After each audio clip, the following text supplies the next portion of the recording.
Personnellement, la maternité m'a fait basculer dans le grand bain de l'entrepreneuriat. Je suis passée de CDI dans de grandes agences de communication à créatrice de ma propre entreprise porteuse de sens. Et peut-être que comme je l'ai fait, vous souhaitez vous aussi changer de voie professionnelle. C'est pour cette raison que je suis ravie de vous présenter Chance, qui sponsorise le podcast ce mois-ci. Chance, c'est un parcours de coaching 100% digital en 3 mois pour choisir la voie professionnelle qui vous ressemble. Vous alternez entre des modules d'auto-coaching et des sessions de vidéo-coaching avec un coach professionnel certifié, choisi sur mesure, rien que pour vous. L'énorme avantage est que la plateforme s'attache à respecter votre équilibre vie pro-vie perso en s'adaptant à votre rythme et en vous aidant à faire les meilleurs choix selon vos compétences. Que vous soyez diplômé ou non, dans des postes à responsabilité ou non, Chance s'adresse à tout le monde et est 100% finançable avec votre compte personnel de formation, le CPF. Plus d'excuses, toutes les conditions sont réunies pour passer à l'action. Rendez-vous dès maintenant sur le site chance.co pour faire le point avec un conseiller sur votre situation et avoir enfin une vie pro plus alignée avec vos aspirations profondes.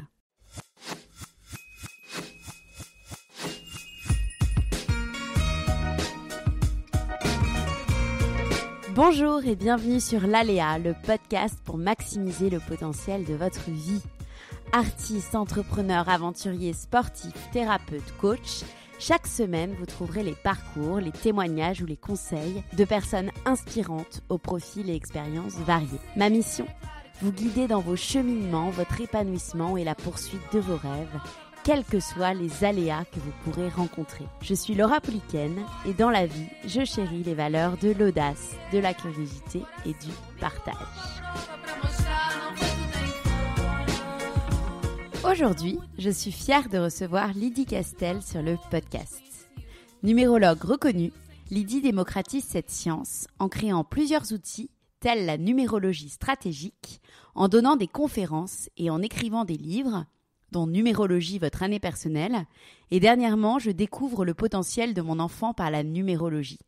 Lydie Castel explique comment nous pouvons mieux nous connaître, maximiser le potentiel de nos vies et celle de nos enfants grâce à la numérologie. Comment fonctionne cette science ? Comment s'en servir pour aider son enfant dans son orientation ? Lydie vous donne un maximum de détails, vous fournit des explications et des exemples très concrets. Si vous aimez l'épisode, n'hésitez pas à nous le signaler en mettant 5 étoiles et un commentaire sur Apple Podcasts, iTunes ou Spotify ou en partageant l'épisode sur vos réseaux sociaux. Belle écoute! Eh bien, bonjour Lydie. Bonjour Laura. Je suis honorée de vous recevoir sur le podcast pour parler numérologie. J'ai beaucoup de questions. J'espère qu'on aura le temps de tout couvrir et je sais que j'ai plusieurs de mes amis qui sont particulièrement aussi intéressés par le sujet. Je pense même qu'il y en a une qui vous a écrit. Donc voilà, il y a aussi des questions, des réponses qui vont énormément les intéresser. Ma première question pour démarrer cet échange, elle est très simple. Est-ce que vous pouvez vous présenter, s'il vous plaît ? Oui, j'ai eu un parcours sérieux pendant plus de 25 ans. J'étais chef d'entreprise, donc on va dire un parcours conventionnel. Et puis à mes 48 ans, j'ai fait un saut, on va dire quand même dans le vide, puisque j'ai décidé de lâcher le monde classique pour aller vers un monde qui avait 10 fois plus de sens pour moi et qui est le monde de la numérologie que j'ai découvert il y a très longtemps. On en reparlera, je suppose, mais en tous les cas, je suis maintenant numérologue à plein temps et je dédie toute mon énergie à aider les gens à découvrir leurs talents et à sauter comme je l'ai fait dans leur potentiel et dans leur réalisation d'être. Et pour cela, je viens de créer aussi un institut qui permet justement de donner la place à d'autres personnes et pour pouvoir donc des thèmes en numérologie pour le plus grand nombre. Oui, mais justement, on va reparler de tout ça et de cet institut. La numérologie, c'est un formidable outil de connaissance de soi qui n'est pas encore très démocratisé, je trouve. En tout cas, comme un outil de connaissance de soi dans les domaines du développement personnel, du développement spirituel aussi. Qu'est-ce que vous faisiez, vous, Lydie, avant de vous passionner pour la numérologie? Donc, vous étiez chef d'entreprise et surtout, quel a été l'élément, en fait, qui a fait que vous êtes plongée, en fait, dans cette discipline? Je ne sais pas trop comment on l'appelle, en fait, finalement. Alors moi, j'ai toujours été intéressée par le bien-être. J'ai été dans le domaine d'abord du prêt-à-porter. Alors c'est pas le bien-être, mais c'était la notion de se sentir bien avec ses habits. Après, j'ai eu une entreprise dans la décoration multisensorielle qui m'a permis donc de développer le sens du bien-être dans l'entreprise et se sentir bien accueilli. Je pense que c'est essentiel. Et puis, au fur et à mesure, je me suis beaucoup plus réalisée dans le bien-être de l'individu.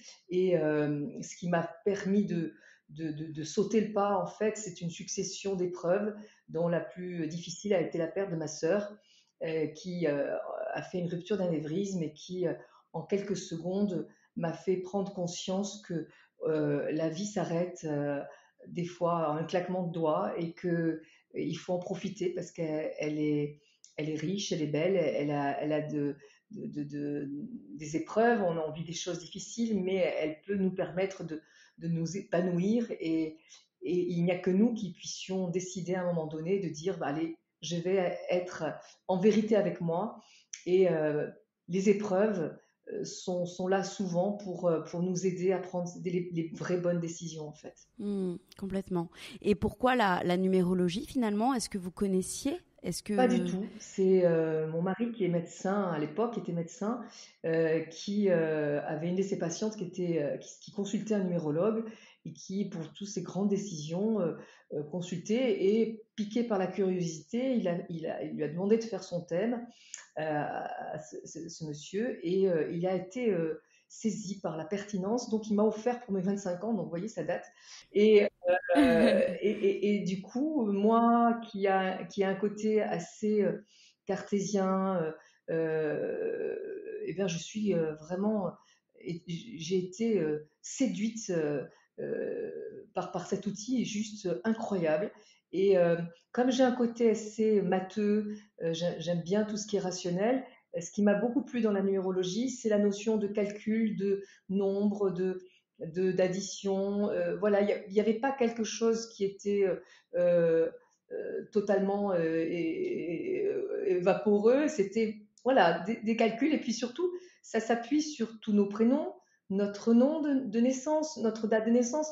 C'est des éléments qui nous identifient et qui nous rendent uniques vis-à-vis de la société. Donc, finalement, c'est cohérent. Complètement, c'est drôle ce côté cartésien, on le retrouve chez votre sœur que j'ai interviewée il y a 2 semaines aussi et qui s'est aussi passionnée pour la spiritualité. Donc vous avez pris un peu les mêmes parcours. Alors justement, c'est la numérologie montre des choses étonnantes, c'est que ben, quand on a la même date de naissance, puisque nous sommes jumelles, nous Ouais, avons la même temporalité. Par contre, nous n'avons pas le même arbre, on va en parler. On va avoir des chemins de vie, des parcours de vie différents, mais qui, somme toute, vont avoir un certain parallèle.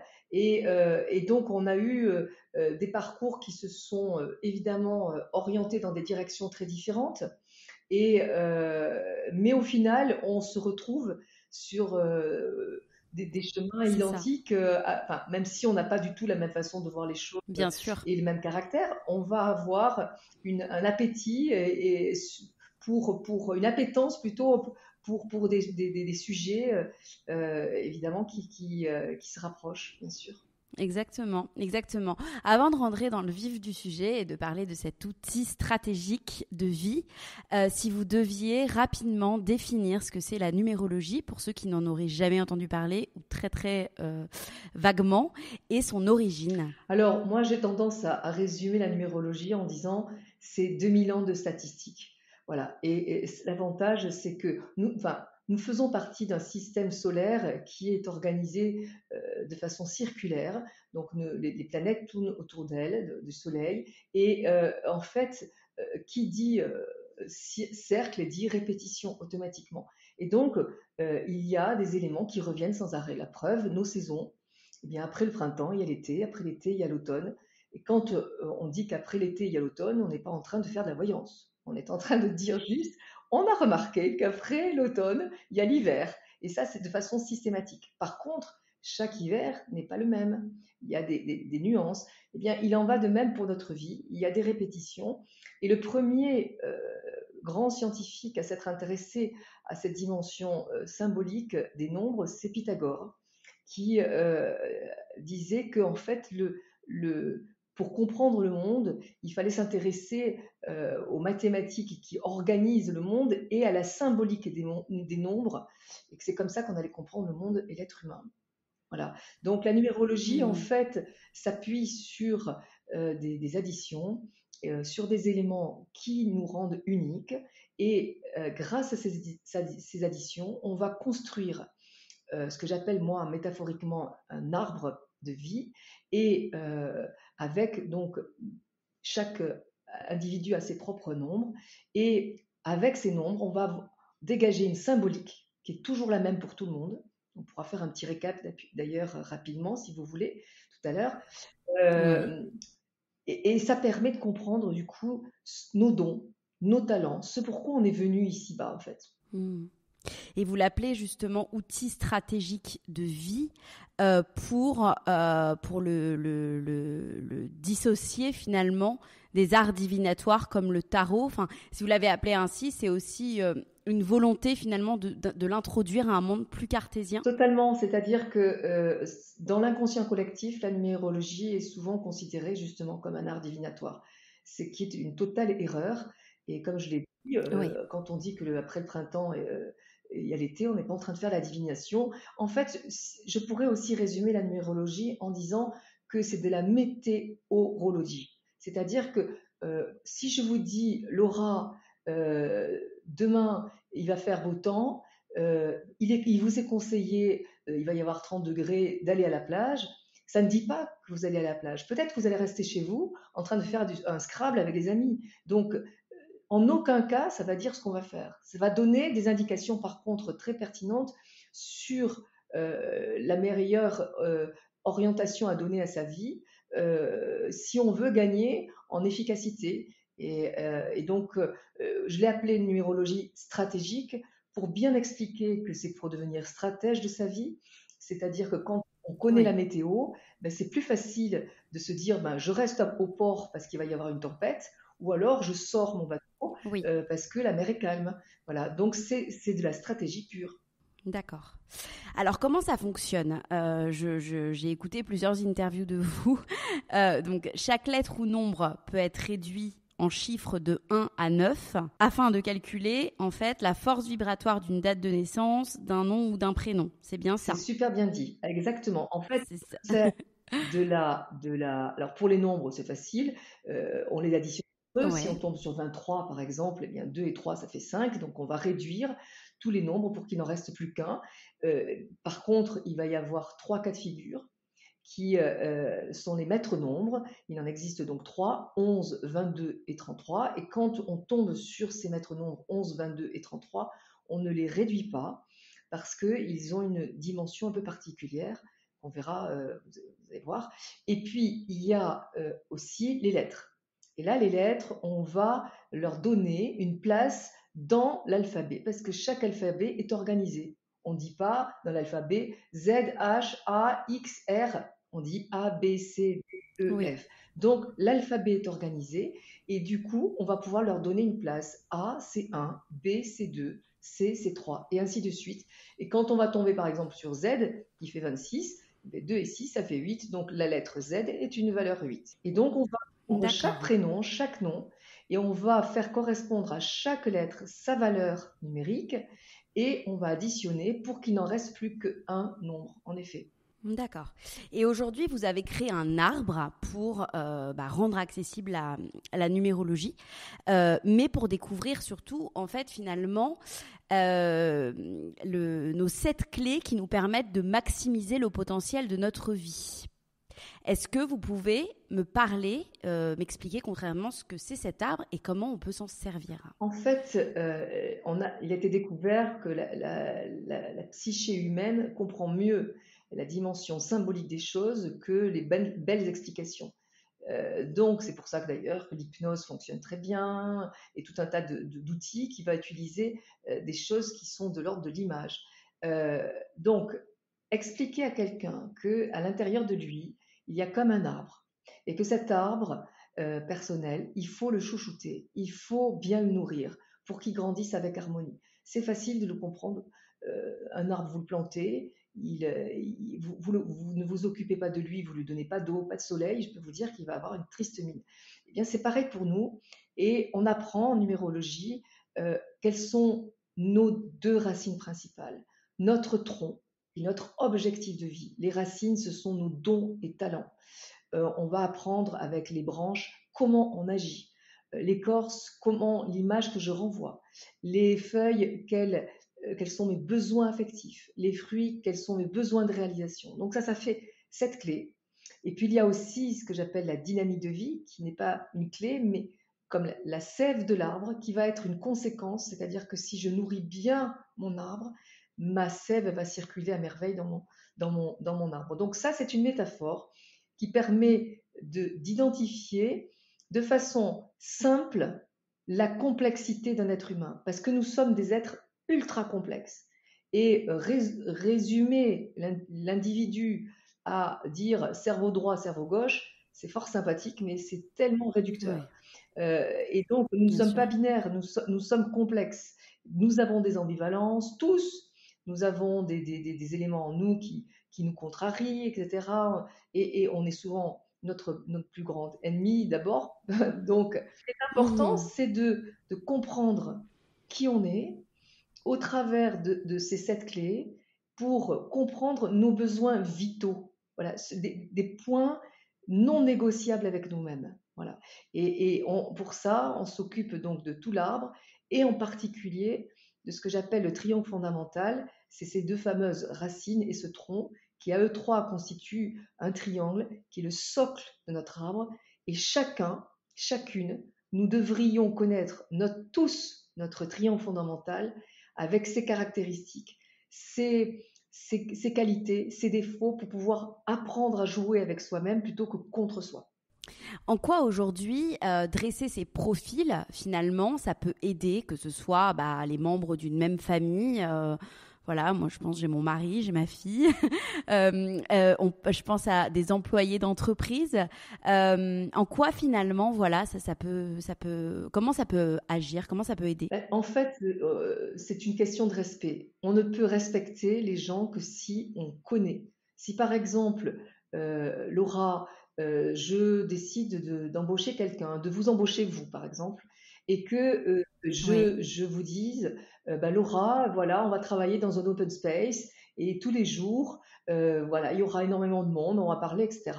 Bien, si vous avez dans votre triangle du 7, il est fort probable que vous allez, au bout d'un moment, disjoncter. Parce que le 7, il a besoin de calme, il a besoin d'avoir sa bulle de tranquillité et qu'on lui fiche la paix. Donc ça ne veut pas dire que c'est un asocial et qu'il doit avoir personne. Pas du tout. Ça veut juste dire que ces moments de calme sont vitaux pour lui.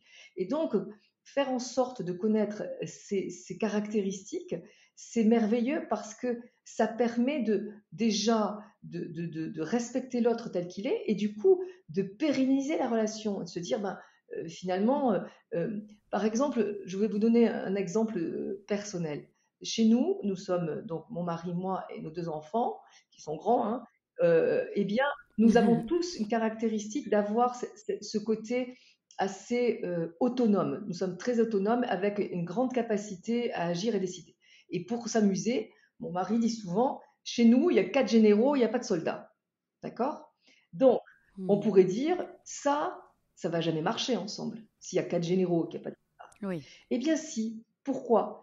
Si tout le monde sait que tout le monde est un général, ça va bien se passer puisque les autres vont respecter l'autre en tant que général. Par contre, si des généraux, oui, pense que les autres sont des soldats, là, ça va poser un vrai souci parce qu'il va leur dire fais ci, fais ça, là, etc.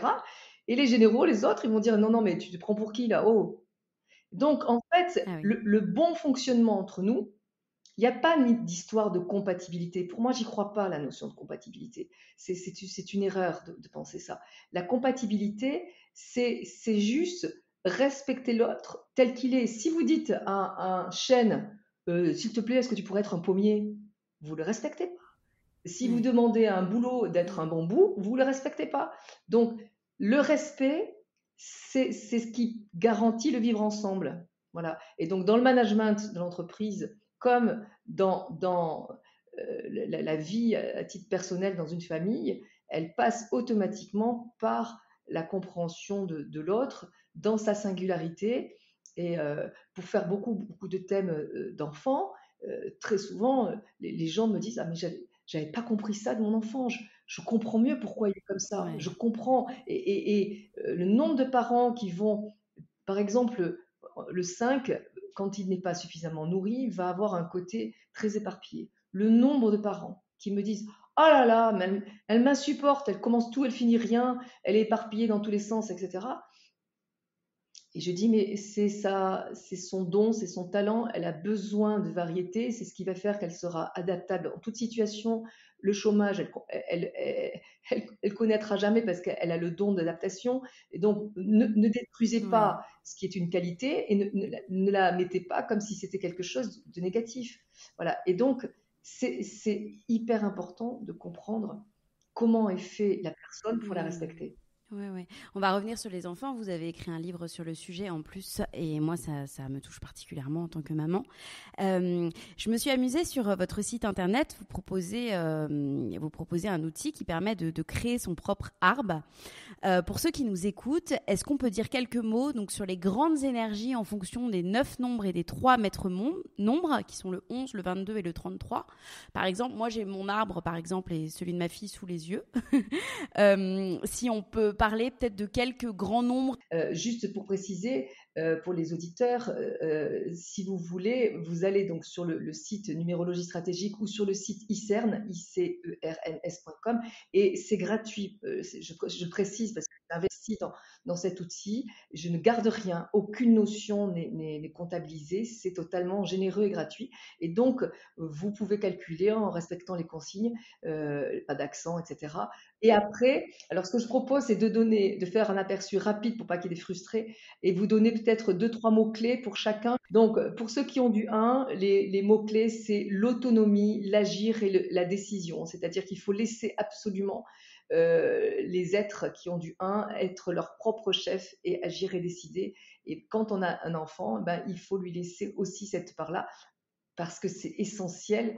Bon, après, dans les limites de son âge, évidemment. Mais ce qu'on peut le Mmh. dire aussi, c'est que quand le 1 est contrarié, c'est-à-dire quand la personne n'est pas dans son ombre, dans sa version fluide et positive, eh bien, il va y avoir de la nervosité, un côté très autoritaire. Voilà, en gros. Je dis quelques mots parce qu'on ne peut pas passer trop de temps. Bien sûr. Pour les gens qui ont l'énergie 2, pas le 11, hein, je parle bien du 2, il y a une très grande sensibilité, le sens d'être comme une petite maman, de pouvoir écouter, accompagner, euh, soit les êtres, soit les enfants, soit les animaux, en tout cas être attentif à l'autre. Il y a ce don d'empathie chez le 2 qui est très fort, avec un côté euh, très sensible, grande sensibilité. Le côté contrarié du 2, ça va être le côté influençable et beaucoup de doutes. Le 3, c'est, quel que soit l'âge, il y a la notion de l'enfant, c'est-à-dire besoin de s'amuser.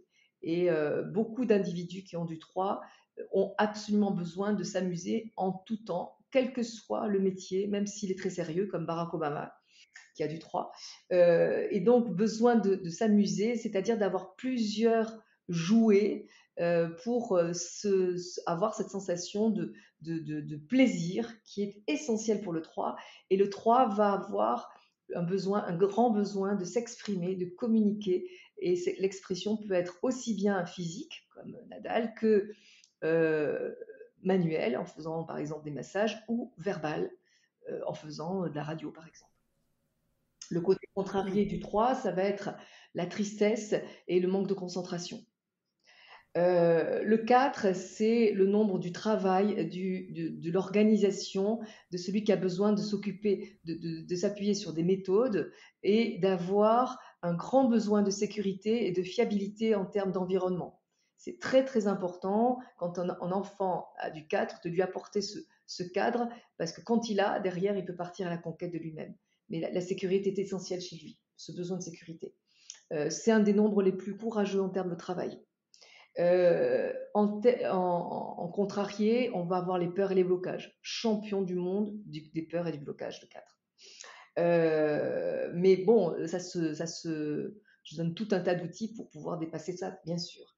Le 5 est un des nombres les moins bien acceptés dans le monde par la société parce que les deux mots qui le caractérisent, c'est la liberté et le mouvement. Et il a un besoin de mouvement qui, en général, est physique, mais aussi intellectuel, à s'intéresser à tout et être ultra curieux, et à s'intéresser aussi aux nouvelles techniques ou aux nouvelles choses. Voilà, il y a le côté un peu besoin d'innovation. C'est un nombre qui a un besoin de changement et qui déteste l'ennui, qui lui donne les caractéristiques de toucher à tout et de partir dans tous les sens, ce qui énerve, alors que ce sont des conquérants, des audacieux, les 5, ils ont vocation à aller sur de nouveaux chemins. Donc, il est très très souvent critiqué à tort, et alors que c'est un nombre génial de liberté, d'audace qu'il faut intégrer. Donc chez le 5, la notion de polyvalence et de faire plusieurs choses à la fois est essentielle. Le côté contrarié du 5, c'est le côté impulsif et éparpillé, voire bloqué. Le 6, c'est le besoin d'harmonie, d'apporter des solutions, des améliorations. C'est le besoin du cocon, de la famille.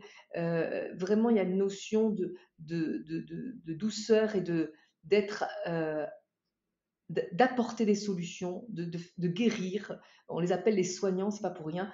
Mais il y a une très grande sensibilité aussi chez le 6 qui favorise aussi le côté artistique, comme le côté, comment dire, esthétique. Voilà. Beaucoup de 6 vont aussi adorer les métiers de l'argent parce que l'argent apporte des solutions. Voilà. Donc, il va y avoir cet appétit pour tout ce qui est, en tout cas, trouver et créer du bien-être et de l'harmonie. Le côté, on va dire, contrarié du 6, ça va être le côté je prends tout à cœur, mais aussi la critique très facile, avec un côté qui peut être coléreux ou fuyant, suivant les individus. Le 7, il va y avoir, je les appelle les Ferrari du cerveau, parce qu'ils ont un besoin énorme de tout comprendre, et il faut qu'ils s'intéressent à plein de choses, et qu'ils écoute des podcasts comme le vôtre, qu'il a besoin de tout comprendre, et toute sa vie, il faut qu'il soit en quête de réponses à ces multiples questions. Donc, c'est vraiment des cerveaux et qui doivent être nourris et qui doivent par la suite faire des métiers où il y a de la réflexion. Voilà. Il y a souvent une certaine originalité à assumer parce que le 7 peut se sentir un peu extraterrestre et différent des autres, et il a vocation à l'assumer, cette différence, par ses actions, sa façon d'être ou de vivre. Le côté et le 7 a un besoin énorme de sens. Tous les nombres, mais le 7 en particulier, vraiment. Et le côté contrarié du 7, c'est qu'il mentalise trop et qu'il ne décide pas, ou il a tendance à s'exclure, à se sentir rejeté. Le 8, c'est un des nombres qui a le plus d'énergie entre les 1 et le 9, et cette énergie 9, énergie 8 doit être absolument expulsée ou canalisée, soit par du sport, soit par de la méditation, qu'on soit enfant ou adulte, c'est le conseil que je donne. Et les 8, ce sont des architectes qui ont vocation à utiliser cette énergie pour construire. Alors ça peut être la construction matérielle, financière, des choses matérielles aussi, des tables, des sculptures, mais ça peut être aussi la construction de l'individu, de la société. Donc suivant les personnes, elles vont se diriger vers le côté plus de l'avoir et d'autres plus dans l'être. Et on peut être aussi dans les deux. Il y a beaucoup de 8 qui aiment être dans les deux à la fois. C'est tout à fait possible. Voilà, il y a il y a une très belle vision globale chez les 8, et c'est pour ça qu'on les appelle les architectes, ils aiment voire grand, enfin pas grand, mais dans le sens global. Et il déteste l'injustice, donc il y a beaucoup de personnes qui vont se diriger vers les métiers de la loi pour les 8. Son gros défaut, c'est qu'il peut avoir des difficultés à prendre sa place et il peut y avoir pour cela des sentiments de frustration, de colère, des sentiments d'injustice. Il peut y avoir cette notion vraiment de difficulté à prendre sa place qui fait qu'il peut se mettre souvent en mode Calimero. Le 9, c'est le nombre le plus sensible de tous les nombres et il a vocation à utiliser cette sensibilité dans quelque chose. Ça peut être le côté artistique, ça peut être le côté public, parce qu'on dit des choses pour aider le monde. Euh, Ça peut être dans une dimension collective, parce que justement, on va aider le monde à tourner plus rond. Beaucoup de 9 vont aussi s'intéresser à la psychologie humaine. J'ai le 9 en seconde racine, moi. Il y a la notion d'étranger, c'est-à-dire que l'international est très présent et il me semble que vous êtes à l'étranger. Oui, je vis à l'étranger. Il y a dans le 9 une grande caractéristique à faire quelque chose soit public, soit collectif, soit psychologique, soit international, soit tout à la fois comme vous. Alors le côté négatif du 9, c'est qu'il peut avoir un côté dans la lune, dans l'imaginaire, ou avoir des montées émotionnelles qui le polluent parce qu'il n'utilise pas suffisamment cette énergie 9.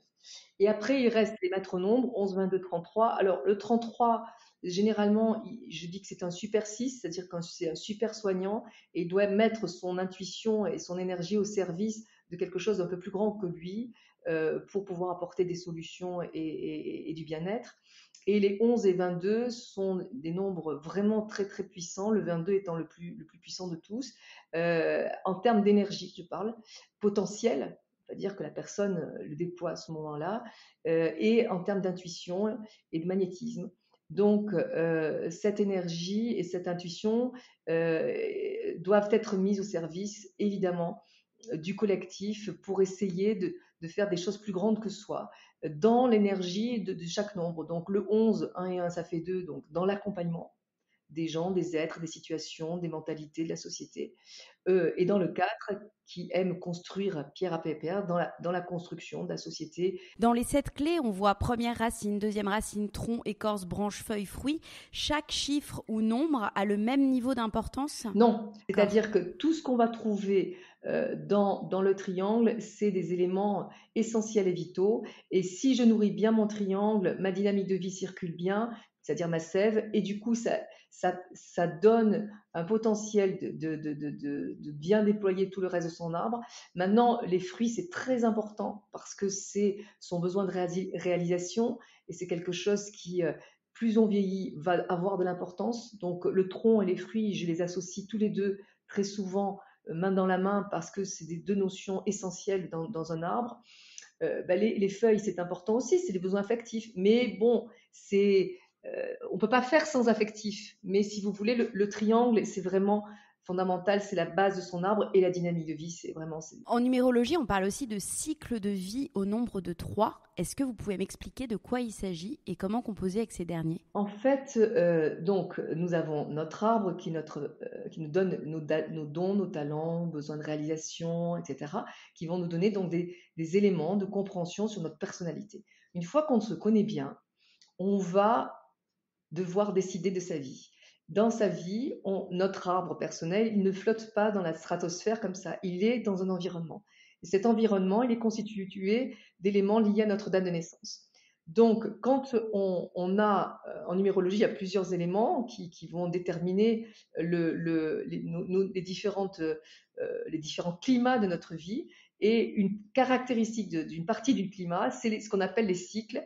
Et ils sont au nombre de 3. Donc, le premier cycle, c'est lié à notre mois de naissance. Donc, la plupart des gens, en gros, alors il faut être un peu plus précis, mais en gros, de la naissance à 28 ans, c'est la vibration de notre mois de naissance. Donc, si vous êtes né en janvier ou en octobre, eh bien, vous allez avoir de la naissance à 28 ans l'énergie 1 qui va accompagner votre vie et qui va vous faciliter le 1, c'est l'autonomie, la symbolique reste la même, et qui va faciliter votre capacité à être autonome. Et que si vous allez dans des activités qui vous poussent à agir, à décider, à être votre propre chef, votre vibration de la saison va vous faciliter la tâche. Ça va être plus fluide. Voilà. Et donc après, de 28 à 58 ans, on a le jour de naissance. Donc ce jour, il est ultra important puisqu'il quand même couvre la partie la plus active de notre vie. De 28 à 58 ans, on est en top de l'énergie. Donc le jour de naissance est capital et sur cette période-là, il va automatiquement avoir une influence très importante. Et puis après, il y a de 58 à la fin de notre vie qui va correspondre à l'énergie de notre année de naissance et donc qui va nous donner une indication très très intéressante.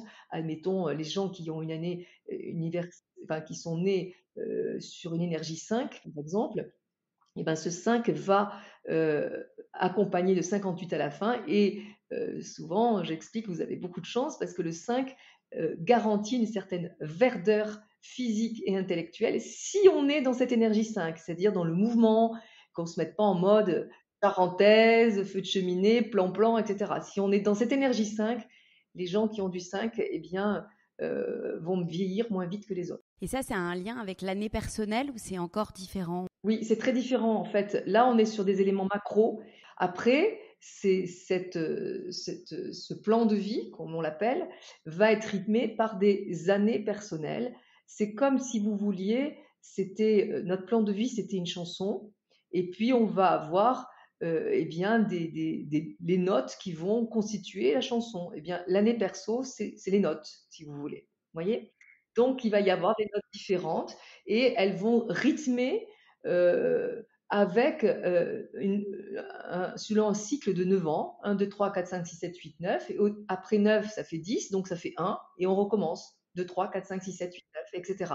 Donc ce sont des cycles de 9 ans, et nous allons avoir tous des années personnelles qui sont là, et qui vont nous donner euh, un rythme euh, que très souvent, en tant qu'humain, on a tendance à oublier. C'est-à-dire que on aimerait tous aller vite tout le temps, que ça soit toujours à 100 km/h, ou alors qu'il n'y ait pas de temps de repos, qu'il n'y ait pas de temps de réflexion, qu'il n'y ait pas de temps. Enfin, souvent, on râle parce que c'est lent, sauf que ce qu'on a oublié, c'est que cet espace de lenteur, il est là pour réfléchir, pour prendre du recul, et donc chaque année personnelle, par exemple, on dit souvent qu'en année personnelle 2, il faut prendre le temps de consulter. On a été dans l'action en année 1 l'année d'avant, si on a été en phase, eh bien en année 2,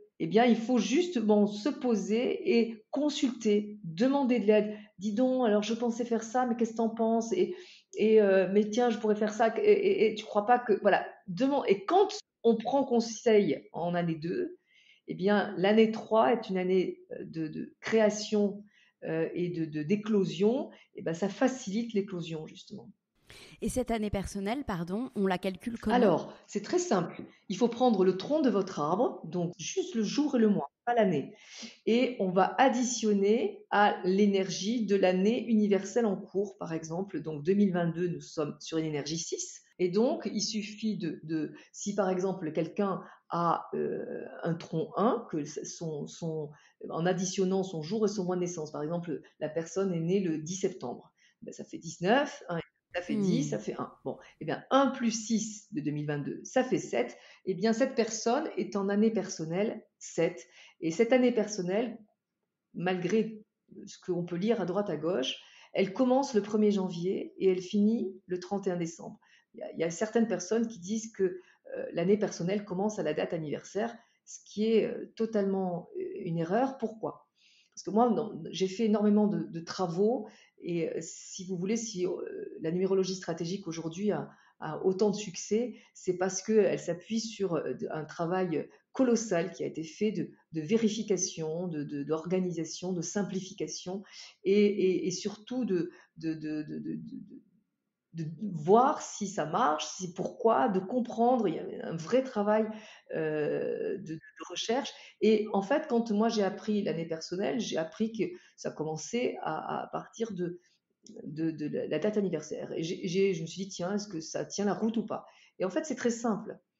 Quand vous faites votre jour et votre mois de naissance, vous êtes d'accord que votre jour et votre mois de naissance dans votre vie ne va jamais changer. Entre Ouais, ouais. 2022, lui, ça change tout le temps. Ce nombre change chaque année, on est d'accord. Donc, quand on additionne votre jour et votre mois de naissance, qui ne change pas, avec quelque chose qui change, ce qui prend le pouvoir au niveau du calcul, c'est la variable, c'est-à-dire 2022. Et je suis désolée, 2022, ça commence au 1er janvier et ça finit au 31 décembre. Donc l'année personnelle, elle commence au 1er janvier, elle finit au 31 décembre. C'est très intéressant, c'est passionnant. Aujourd'hui, Lydie, vous avez écrit donc un livre, donc votre dernier livre, qui se nomme Je découvre le potentiel de mon enfant par la numérologie.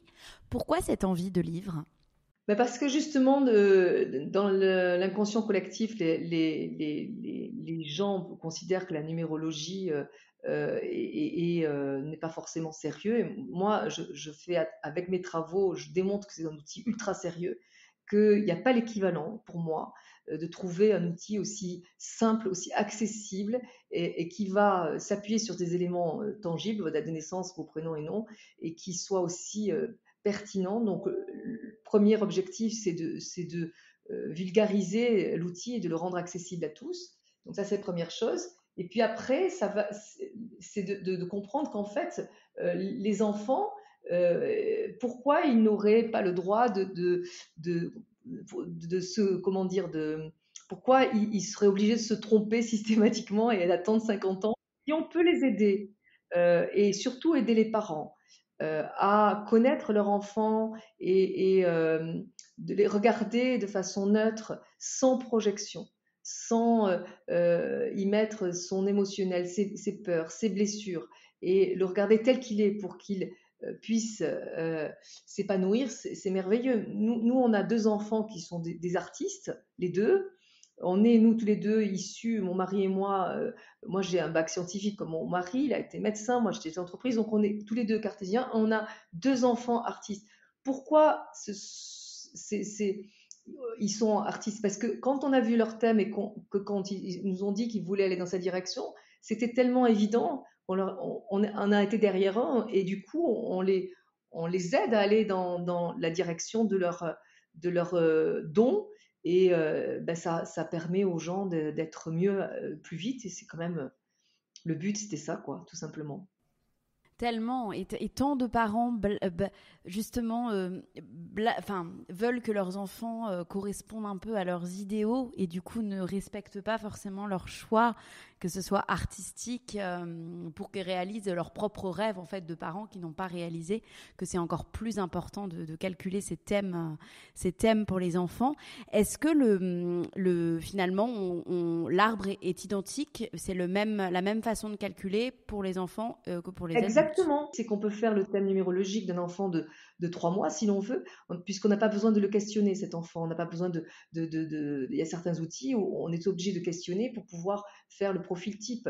Là, en numérologie, on n'a pas besoin. Donc, dès que l'enfant est né, on peut le faire. Alors, moi, souvent, je conseille de faire aux parents le thème de l'enfant pas avant 1 an, parce que c'est tellement bien d'avoir déjà vu le tempérament se dessiner et de vérifier Hmm. la pertinence. Alors que si l'enfant vient juste de naître, il n'a pas le temps, bon, je trouve que c'est dommage. Je trouve que c'est mieux de faire le thème quand on connaît suffisamment l'enfant. Par contre, je déconseille aux parents de faire le thème à l'enfant avant l'âge de 18 ans.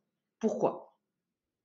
Parce que en fait, quand on fait son thème, il y a un côté booster juste incroyable. C'est-à-dire que quand quelqu'un qui ne vous connaît pas vous révèle ce que vous ressentez depuis toujours, à l'intérieur de vous, de façon plus ou moins consciente, et que vous tombez, entre guillemets, en pamoison devant le fait que, mais on vous décrit, depuis que vous êtes né, on vous décrit à l'intérieur de vous vos talents, ce pourquoi vous êtes fait, il y a une espèce de waouh qui se fait et qui donne une énergie juste incroyable et qui font que bah, moi j'ai le nombre de personnes qui quand ils ont eu fait leur thème se sont dit mais c'est bon là je vais faire ça mais pour ça il faut se connaître un temps soit peu et le problème c'est que l'enfant quand il a 15 16 17 ans il se connaît pas donc faire son thème trop tôt c'est le fait de passer à côté de ce côté waouh qui va donner l'énergie juste dingue pour passer à l'action. C'est dommage. Mmh, mmh. Et ce qui est intéressant aussi, c'est que finalement, avec l'expérience, on évolue, on se module. Est-ce que la numérologie prend en compte finalement ce delta d'évolution, puisqu'il y a une partie innée, bien sûr, qui est inhérente à nous, à notre caractère, et une partie aussi qui se dessine en fonction de nos expériences? Alors en fait, vous posez une question hyper importante, c'est que la numérologie ne dit pas vous êtes comme si. Ça, c'est tous les mauvais numérologues qui font ça. Ah oui. Si vous tombez Mmh, sur un numérologue qui vous dit vous êtes comme ci, vous êtes comme ça, dites-vous que c'est un mauvais. Voilà. Parce que c'est pas du tout ça la numérologie. Elle ne dit pas, ce n'est pas de la voyance. Par contre, elle va dire voilà, vous avez le nombre un en première racine. Le un, c'est l'autonomie, c'est le besoin d'agir, de décider, d'être à son propre compte, d'être locomotive. Et après, c'est de poser la question est-ce que vous avez une activité ou un projet qui va dans ce sens? Ah ben non, mais alors là, je comprends tout. Je suis salarié, mon patron est hyper chiant, il n'arrête pas de me demander d'exécuter des choses. Ah ben alors, je comprends tout. Ben voilà, c'est pour ça que vous n'êtes pas bien. Donc, la numérologie ne dit pas ce que l'on est. Ça, encore, comme je le dis, ça, c'est les mauvais. Elle dit les potentiels et les talents. d'accord. Et donc, quelqu'un qui dit, ah, mais alors du coup, je voudrais me lancer, me mettre à mon compte et être en profession libérale, donc c'est une bonne nouvelle, c'est une bonne chose. Ah oui, vous êtes fait pour ça, c'est votre première racine, vous êtes un, vous allez tellement adorer votre vie, vous allez tellement vous sentir mieux, vous allez avoir tellement moins de nervosité en vous, parce que vous serez enfin à votre place. Donc, votre question, elle est, merci, elle est fantastique. Non, mais vraiment. Ça démêle un peu le vrai du faux de la profession.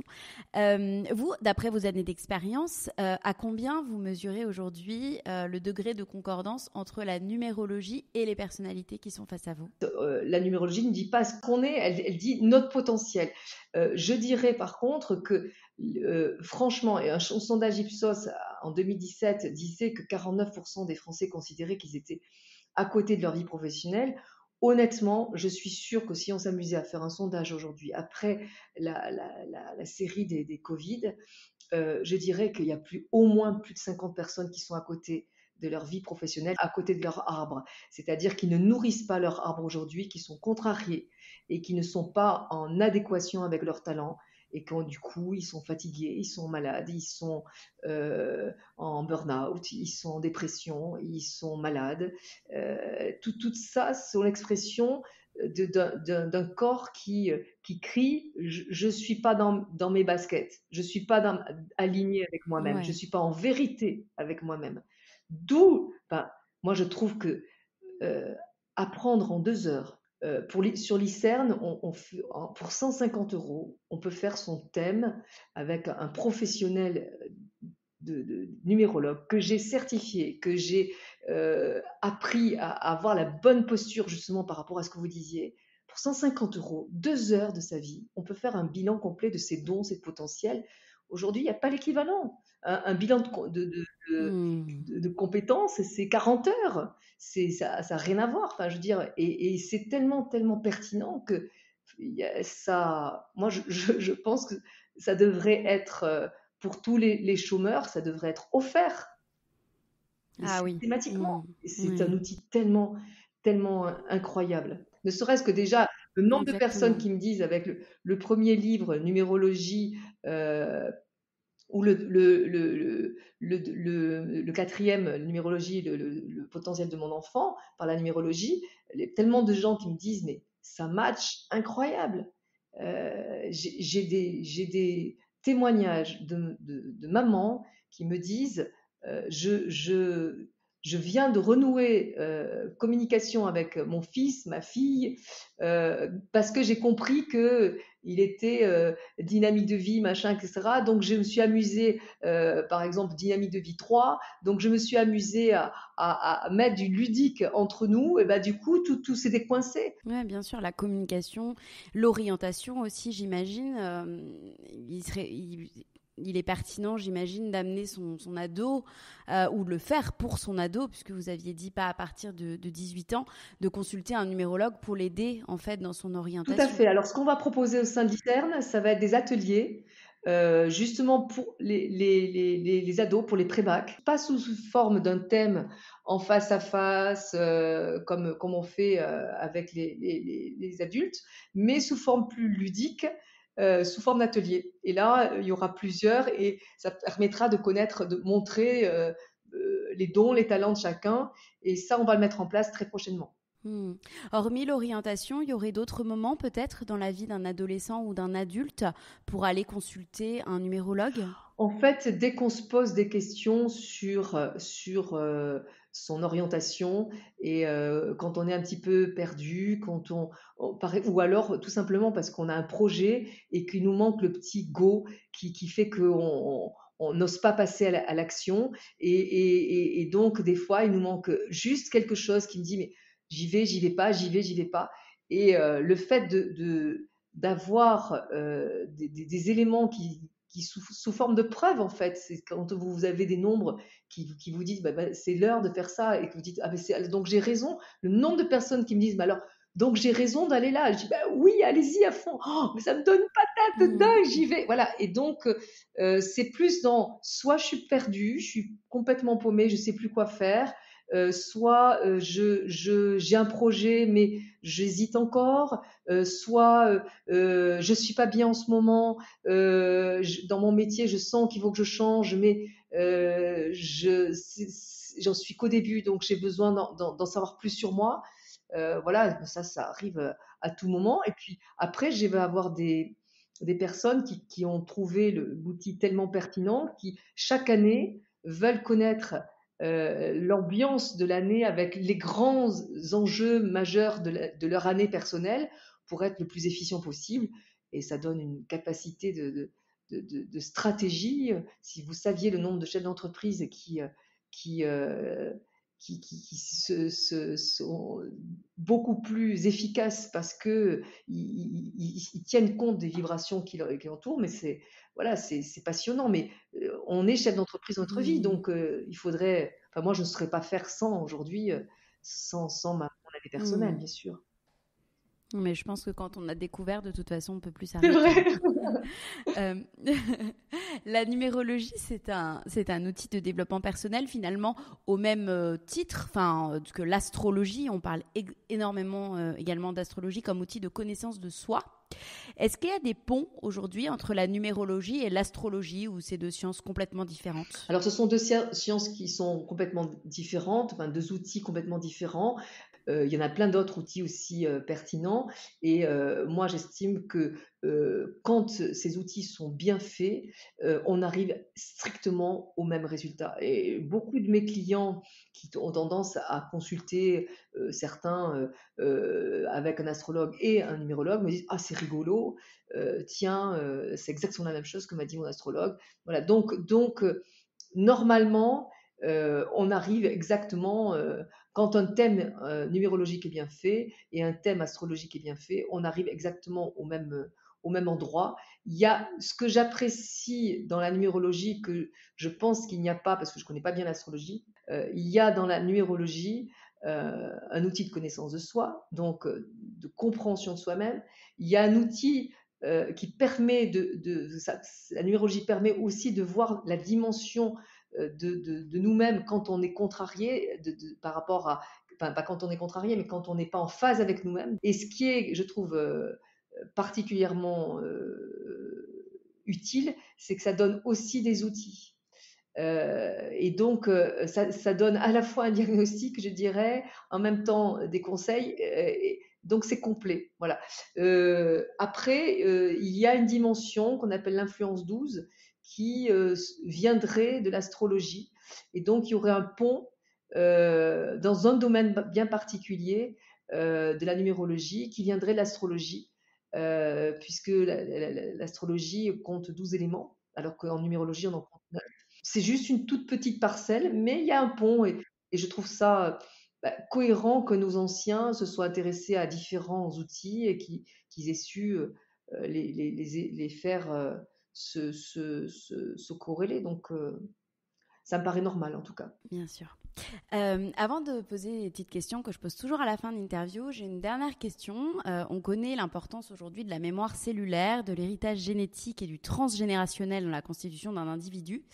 Comment la numérologie se positionne par rapport à ces données ?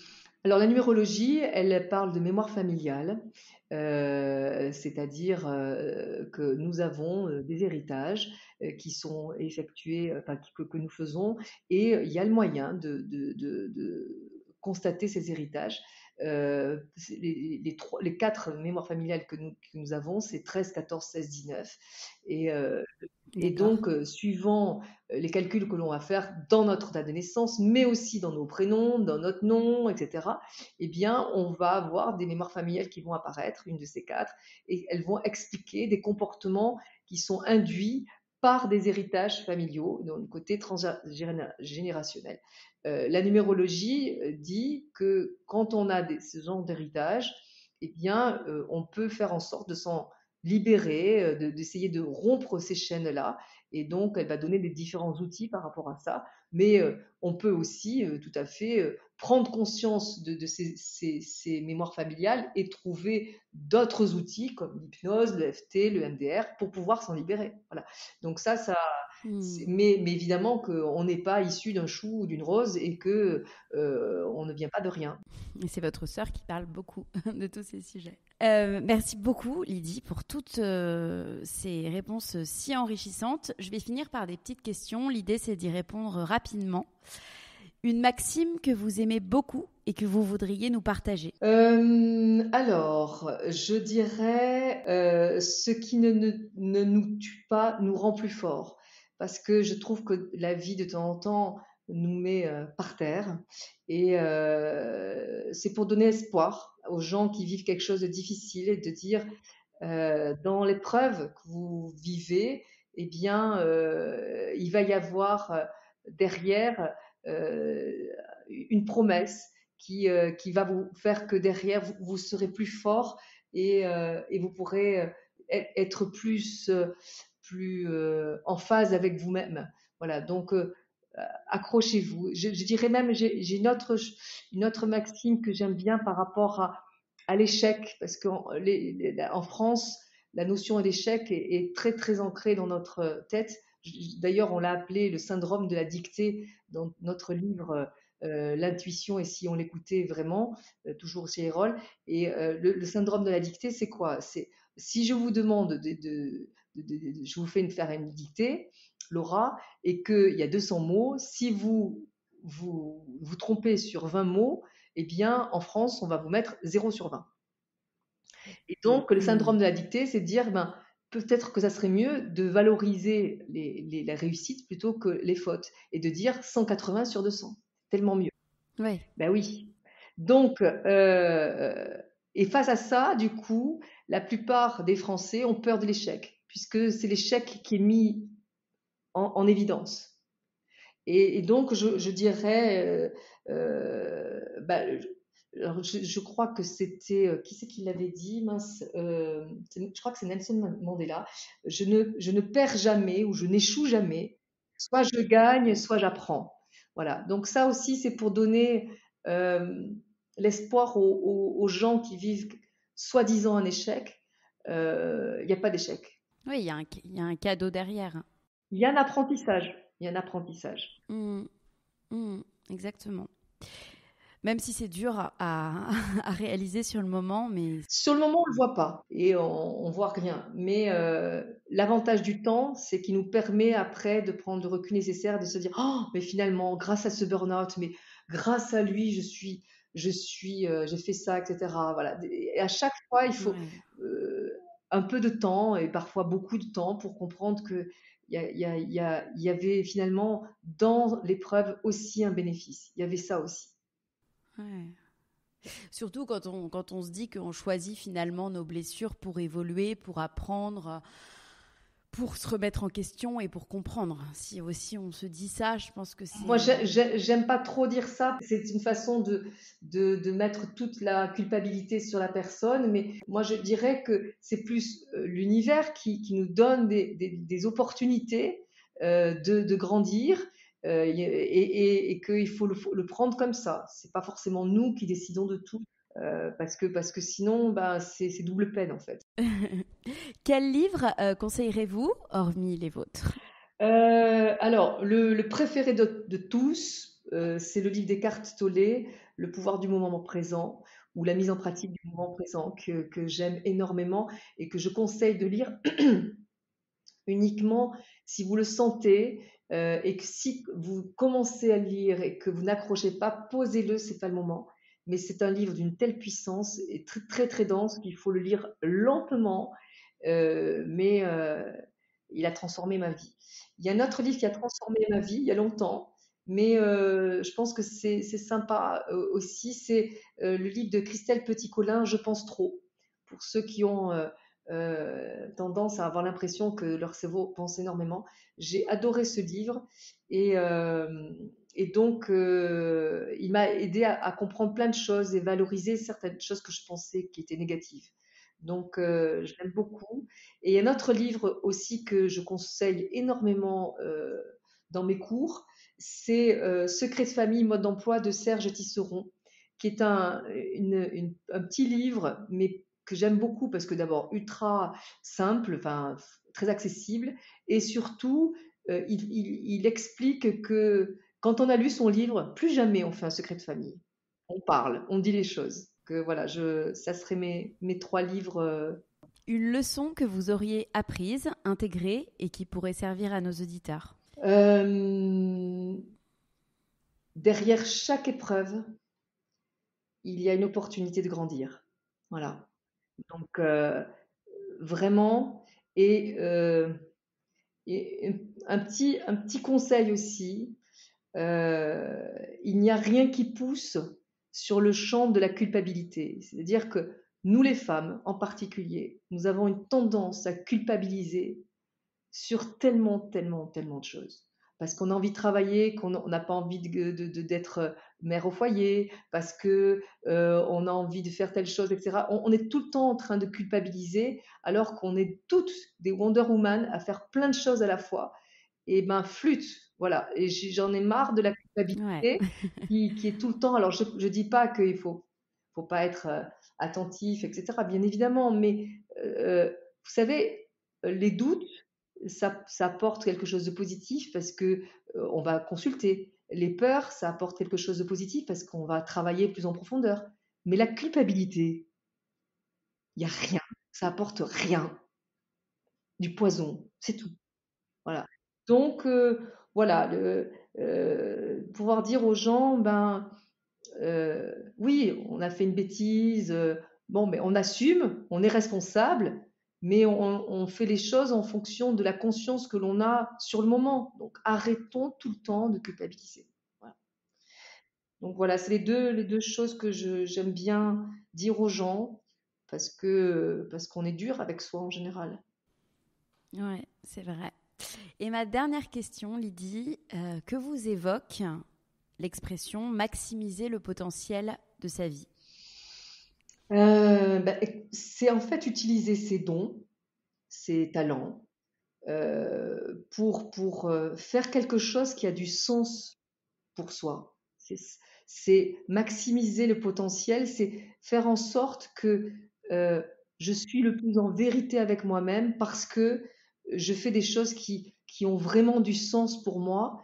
Et je vais vous raconter une petite anecdote. Quand j'étais petite, j'avais 12 ans, j'étais sur le dos de mon père, je grimpais au-dessus de lui, et il m'a lâché sans faire exprès, et moi aussi je me suis lâchée, et donc je suis tombée à plat contre le carrelage, et mon cœur, je pense, a dû s'arrêter pendant quelques fractions de secondes.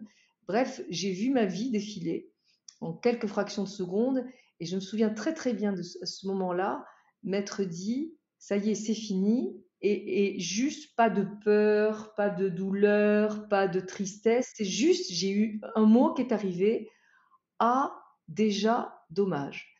Et je me suis dit, il faut que quand ça viendra la prochaine fois, que je me dise pas, ah, déjà, dommage.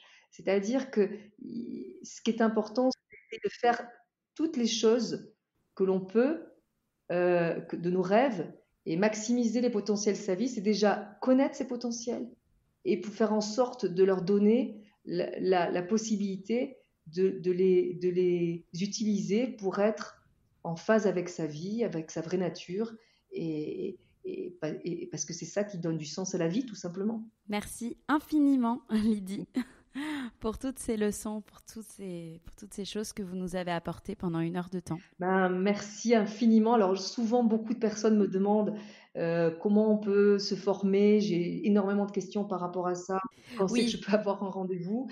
Est-ce que vous donnez des cours en ligne aussi? J'ai eu beaucoup la question de mes amis. Alors, j'ai toute l'année 2021 donné énormément de cours parce que j'avais plus de 500 personnes qui demandaient. Donc, face à cette énorme demande, j'ai mis en place l'ICERN, donc l'Institut de conseil d'enseignement et de recherche en numérologie stratégique. Je fais dans un premier temps monter tous mes élèves en compétences très professionnelles. Ils ont suivi un parcours très pro, avec vérification, nombre de thèmes, enregistrement, enfin bon bref, c'est des gens qui ont une démarche qualité validée par mes soins. Donc je vous les recommande, c'est accessible, vous pouvez directement prendre rendez-vous déjà avec eux. Moi, il faut 1 an d'attente, donc si vous êtes patient, vous le faites directement sur mon site avec numérologie stratégique, mais franchement, voilà, avec mes élèves, vous aurez autant de qualité sur le site de l'ICERN. Quant à la formation, j'ai décidé de changer et je propose des cours en présentiel. Du coup, je peux prendre un peu plus de personnes. On est 16 personnes, donc c'est très qualitatif, mais c'est un peu plus nombreux. Ça va commencer à partir du mois de mars. Donc là, déjà, c'est déjà complet, je crois, le mois de mars, mais ça se remplit au fur et à mesure. Donc voilà. Et surtout, je suis en train de mettre en place des cours en e-learning. On est en train de faire un petit bijou de cours en e-learning grâce à 2 prestataires pour que justement les gens qui sont un peu partout dans le monde ou en France puissent accéder sur une formation de grande qualité dans laquelle il y aura des choses en Zoom, pas par Zoom, en visioconférence avec moi. Voilà, donc ça on est en train de mettre en place et ça va être disponible dans le 2e trimestre de l'année 2022. Oui. oui, on mettra tout dans les notes de l'épisode de toute façon, donc les auditeurs n'auront qu'à retrouver. Merci. Merci beaucoup, Laura.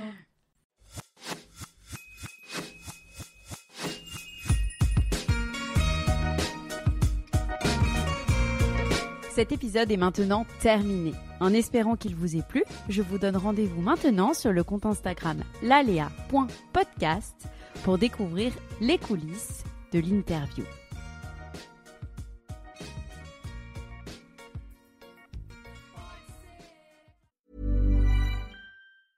On aurait pu faire un spot où on vous aurait dit « Entreprendre, ça nous fait pas peur !» Ou encore « Se lancer dans l'immobilier sans rien y connaître, tout le monde peut le faire !» Mais chez IAD, on préfère simplement vous dire qu'on vous accompagnera dans toutes les étapes de votre nouvelle vie d'entrepreneur en immobilier. 15 000 personnes ont déjà sauté le pas en devenant conseiller immobilier indépendant chez IAD. Pourquoi pas vous ? Rendez-vous sur join-iad.com. IAD, ça fait du bien à l'immobilier.